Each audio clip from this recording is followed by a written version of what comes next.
Let's bring in our panel on the left, the Georgia native. We always have a good time talking to him to get the Democrat viewpoint on things. That would be political strategist Joe Lestingi, who is Skyping in from Washington. Likewise, from our nation's capital, we bring back a guy you saw the first hour here, my former House colleague, the gentleman from Illinois, former Congressman Michael Patrick Flanagan. So, Joe, Senator Landrieu saying, hey, I'm not going to vote for Harry Reid. I mean, it sounds like our friend from Kentucky refusing to answer on voting for President Obama. This is a tough thing to spin, is it not? Well, I actually think these are just horrible questions. I mean, we're talking about party leadership. These are party choices. We don't know what the leadership will look like depending on how the Senate comes up. Mary Landrieu, what she needs to be focused on and what the reporters and the questioners and the moderators of these debates should be focused on is how she's voted for the state, either for or against it, instead of leadership issues. I don't hear Republicans out there saying, I'm going to vote for Mitch McConnell or anything like that. I think these lines of questions are really a disservice to voters because voters need real information, and this is not real information. Harry Reid is the majority leader. After the elections in November, things will change. Either he'll be majority leader, he'll be minority leader, or he may not be in leadership anymore at all. She doesn't have a crystal ball. Well, that's an interesting point of view. Michael, we heard that from Joe. He doesn't like the question in the debate. You come from Chicago, where about every question is fair game. Your take on Mary Landrieu refusing to talk about who she'd vote for next term as Senate leader if she's returned there?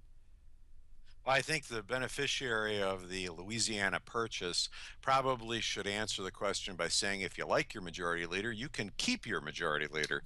And I think that that's really where she's going to be. 97% voting with the administration, 97% voting with the Democratic majority. She's going to vote for Harry Reid. She doesn't want to say so because Harry Reid is probably the most unpopular man on the face of the earth. So we don't want to go into any details about that, and you know, to shoot the messenger about the question that's being asked is, well, when you can't answer the question, complain about the question. So, well, Joe, we're going to give you a chance. We know you didn't like the question being asked, so I don't know if you're going to like this question or not. Michael Flanagan just said that Harry Reid's the most unpopular guy in Washington. Isn't that really Barack Obama right now, or? How is that ranking up? I think it's all of Congress. I think Michael couldn't. I bet less people in the state of Louisiana can identify Harry Reid than most other politicians. I think that's just sort of, you know, that's political speak.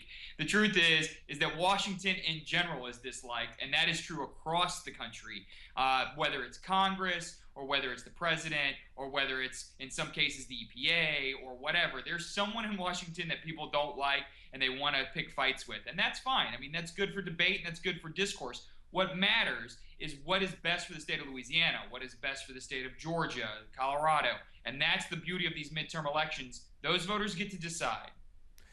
Michael Patrick Flanagan, we've often said that Chicago is a political jungle, yet in Louisiana there's a jungle primary where the top two finishers, regardless of party affiliation, square off in the runoff. There are a couple of Republicans running. Rob Maness has Sarah Palin's endorsement. He's running third right now. Should he consider getting out of the race?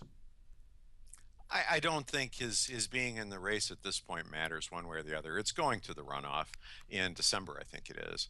And whether he's there or not, he's not going to crack into the top two, and his getting out, I don't think, will put anyone over 50%. So run. It's healthy for the discourse, as you said. It's healthy for the voters to have a full range of choices, and let them run.